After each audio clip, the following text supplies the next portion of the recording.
আসসালামু আলাইকুম এভরিওয়ান। আশা করি আল্লাহর রহমতে সবাই ভালো আছেন।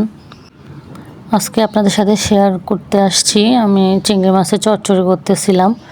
একটা সময় কোনো রান্নাই পারতাম না, ইভেন রান্না করতে যে কত হাত পুড়িয়ে ফেলেছি, কত কিছু ভেঙে ফেলেছি, সে হচ্ছে এক ইতিহাস। শুরুতেই আপনাদের আমি একটা কথা বলি, আসলে এই পৃথিবীতে অসম্ভব বলতে কোনো কিছু নেই। এই পৃথিবীতে সমস্ত কিছুই কিন্তু সম্ভব।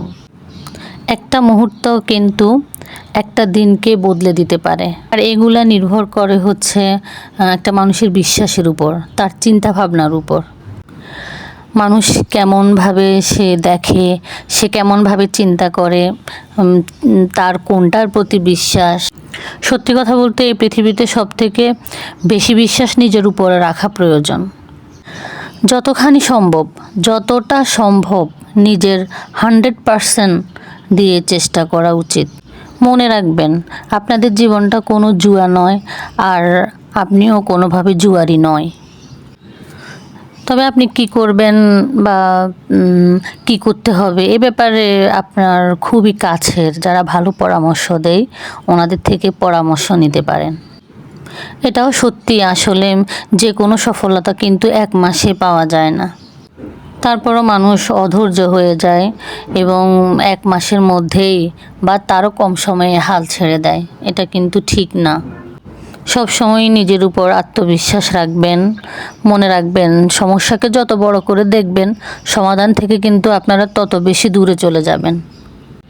ইভেন আপনি আপনার সমস্যাকে যত ছোট করে দেখবেন, ক্ষুদ্র করে দেখবেন, তার সমাধান কিন্তু তাড়াতাড়ি পাবেন এবং অনেক নিকটে আসতে থাকবে।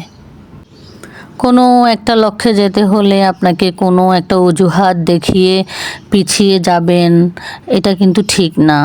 অজুহাত কিন্তু বিফল ব্যক্তিদের লক্ষণ। আপনার জোরালো কনফিডেন্স থাকতে হবে, না হ্যাঁ আমাকে সফল হতেই হবে, এরকম একটা কনফিডেন্স থাকতে হবে। আসলে সফল হওয়ার জন্য কিন্তু 2টা জিনিসের খুবই প্রয়োজন। একটা হচ্ছে বিশ্বাস, অন্যটা হচ্ছে পরিশ্রম। যেখানে পরিশ্রম নেই সেখানে কিন্তু সাফল্যও নেই। নিজের উপরে বিশ্বাস রেখে নিজের সবটুকু দিয়ে একবার চেষ্টা করে দেখেন না, ইনশাল্লাহ আপনি সফল হতে পারবেন। কে কী বললো ওইদিকে আমরা কান না দিই। অনেকেই বলে যে তোমাকে দিয়ে কিছু হবে না, তুমি কিছু পারবে না। এগুলোকে ডোন্ট কেয়ার। আপনি নিজের উপর যদি আস্থা থাকে, বিশ্বাস থাকে, আপনি মেহনত করে আপনি ইনশাল্লাহ আপনি সফল হতে পারবেন। তখন দেখবেন বাহবা দেওয়ার মানুষের অভাব নাই। ঠিক আছে, আসলে অনেক কথাই বলে ফেললাম। ভালো থাকলে অবশ্যই একটা লাইক দিবেন, পাশে থাকবেন। সবাইকে ধন্যবাদ। আসসালামু আলাইকুম।